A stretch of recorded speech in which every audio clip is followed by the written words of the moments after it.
You know God's using everything in your life, don't you? But this incident is important, and it's what I wanted to ask you about today as we talk about finishing the year with God's favor. It says that after building an altar to God in Bethel and remembering everything that God did, Jacob and his crew moved on from Bethel, the house of God, the place where God met with him. And while they were still some distance from Ephrath, Rachel began to give birth and had great difficulty. And as she was having great difficulty in childbirth, which I think is a little bit redundant, because I watched this happen 3 times, and I think every time there's a birthing, there's also a breaking. But that's just me. As somebody who started a church, as somebody who's trying to bear fruit in every season of my life. But this is extreme now. This is not just a normal difficulty.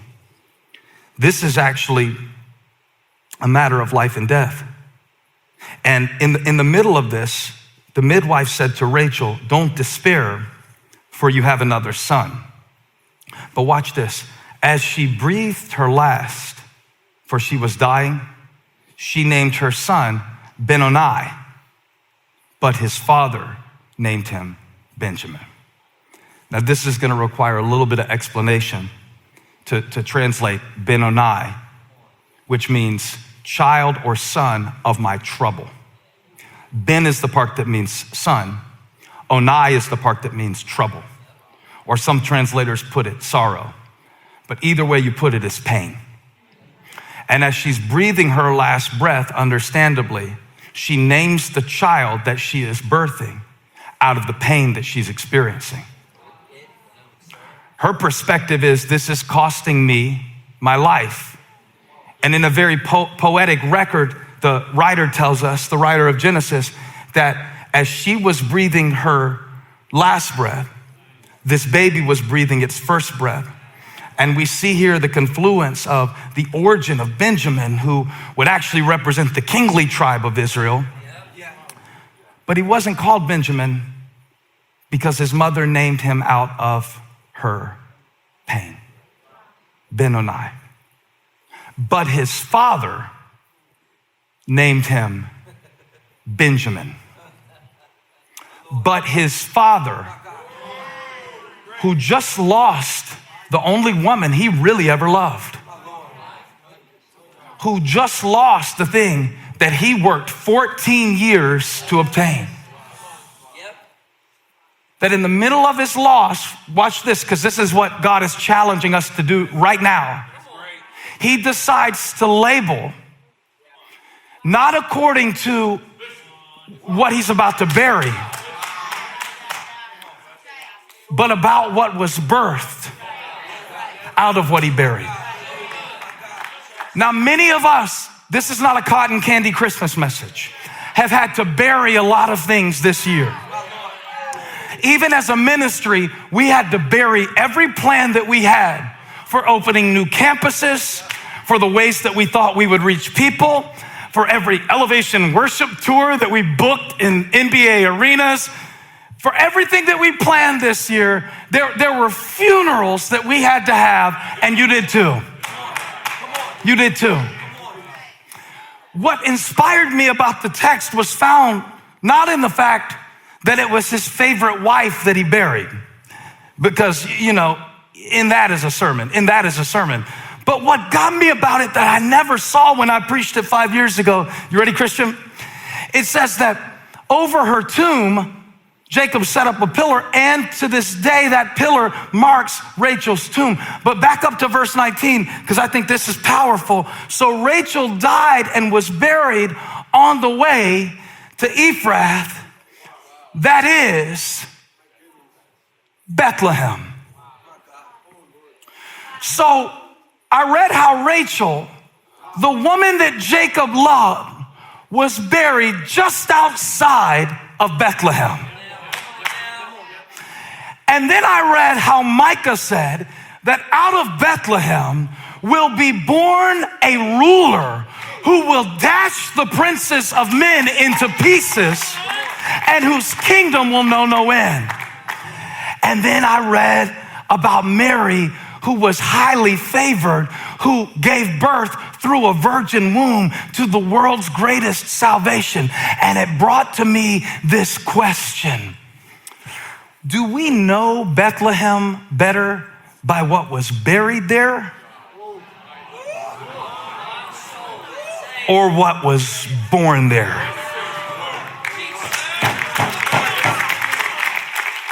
So I want to ask this question.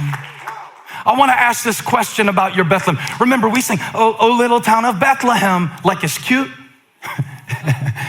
Bethlehem was not where Mary's OBGYN was located. Did you know that they weren't supposed to be in Bethlehem when Jesus was born? I know this sounds weird. Jesus picked a bad time to come into the world. He picked the worst time to come into the world. And we think everything has to be just right for God to do something in our life. And we think everything just has to be just right for God to do it. No. They were only in Bethlehem because Joseph's family was from there, and maybe they had still some land there. The Bible doesn't say, but they had to go back under Caesar Augustus because there was a census happening, and everybody had to go back to their hometown. And while they were on the way, just trying to get their business done, here comes Jesus. And I found out God is a lot like that. Just like at the worst possible moment, he will give you the greatest possible opportunity. And it's almost like this year we're being presented as a question. Are we going to label this year by what we buried or by what was born? Because I promise you, I should have done it. I messed up. But I should have said at the beginning of the sermon, what is Bethlehem? And I guarantee you, none of you would have said the place where Rachel died. That's how Jacob would have remembered it, because he buried her on the way to Bethlehem. And he renamed his son. Oh, by the way, he named his son Benjamin, which doesn't mean son of my trouble. It's a play on words, because Onai can either mean trouble or wealth. So instead of naming the child after what he lost in that moment, he named his son Benjamin. Benjamin doesn't mean son of my trouble or son of my wealth. It means son of my right hand. The right hand is the hand of blessing. The right hand is the hand of authority. So the word God gave me for you today is, don't bury your blessing. What happens to us is, as we journey along the way, we lose a lot of things. And the temptation is for us to identify with what we lost. And then we start labeling our lives according to those losses. Well, that limits us to what we can receive.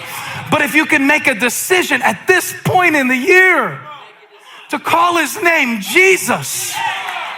See, Jesus came from Bethlehem.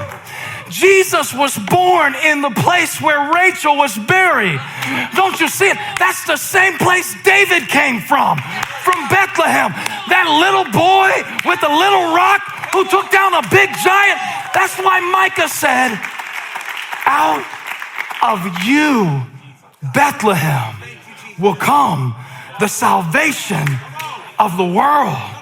The salvation of the world came out of a small, impossible place.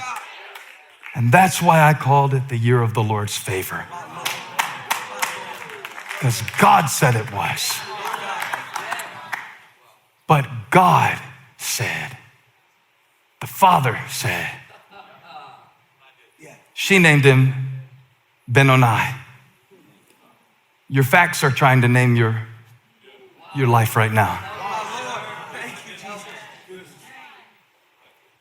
Favor over facts. Favor over facts. Let me break this down. Rachel had a baby. She died giving birth to him. Mary had a baby, and she never even had the experience of sexual intercourse. But God saw potential in Mary that was greater than her experience. In Luke chapter 1, when the Bible says that the angel called her highly favored, and on a 1 to 10, I want you to know you're a level 10 favored by your Father in heaven. You don't have to clap for it. I still believe it about you. I still believe it about you. In fact, look at somebody and say, I see favor in your future. I see favor in your future. I like that kind of stuff. I like saying that kind of stuff to people. I see favor in your future. You remember when you prophesied to that girl before we wrote that song in February, and then God gave us a song that, yeah, I'm telling you, I like to believe things that my eyes can't see right now. That's why I need one of those machines like that cardiologist had, because you're looking at me like, I don't feel very highly favored. I don't feel pregnant. I feel fat, but I don't feel pregnant. You know, it's like, let me tell you something right now. Out of Bethlehem came Jacob's greatest pain. Out of Bethlehem came God's greatest purpose. So what are you going to get out of it? This is not only a year for us to decide what we're going to give to this ministry. Yeah, we're giving an offering this weekend. And God's going to use that to take the gospel all over the world, and it's a privilege to do it. But what are you going to get out of it? He said, out of Bethlehem will come for me a great king, a great king. And Mary had to believe that. And I think this is the tension. I think this is why we struggle to believe it. I think this is what blocks us from believing that the favor of God is on our lives and that the purpose of God is working in our lives. Because how many struggle to believe that sometimes? Mary experienced favor and fear, favor and fear, favor over fear. And then look at verse 34. I didn't read you this verse. How will this be since I am a virgin? And as I read that verse, I realized that we don't give birth to Christ in the same way Mary did. All right, this has only happened once. All right, so like if your girl tries to pull this Bible verse on you, you probably shouldn't marry her because this is just a one-time thing. But Christ is being birthed in all of us. And so is his purpose. And so is the fruit of the Spirit. And when Mary said, since I am a virgin, I realized that all we have to do to really understand the power of choosing favor over fear, favor over facts, is to put whatever limits us right there where she said, a virgin. Put the verse back up. Since I am an addict. Since I am divorced. Since I am an orphan. Since I am, little things that we get caught up on, like how much money we have in the bank, because they call that our net worth. It's not really your worth, but since they call it that, you start to believe that. Since I am broke. And then you put an event and make it an identity. Since I am a failure. That's what happens when you focus too much on what you buried to see what is being born. And I was telling my oldest the other day, I said, isn't it interesting how she's limited to her experience, but God speaks according to her potential? If we experience this year so much pain, so much fear, so much loss, so much uncertainty, so many times where we bumped our head right up against the thing that we thought wasn't going to happen and it did happen, or we thought it was going to happen. When we bump our heads too many times, one too many times into disappointment, we begin to call our lives whatever we buried. Oh, Bethlehem, that's the place where, 2020. Y'all, 2020 got a bad rap. Because all we can focus on right now is what we buried this year. But we don't yet know what is going to be born from what we buried. There might be a better job on the other side of this for you. You hear me? There might be more peace on the other side of this. So God shut down some systems and some things to get you focused on your Father. I I love Jacob. Jacob's like, God changed my name, and I'm gonna change the name of this thing that was born in pain, but it was born on purpose. Don't bury your blessing. You shove it down and you force it down and you got disappointed. So now you just bury that. But the problem is you are burying the blessing along with it. You said, son of my right hand. I'm naming my season according to what God is bringing out of it. So I want to say about 2020, not only did I have to bury a lot, but I got a lot out of it. I got a lot out of it.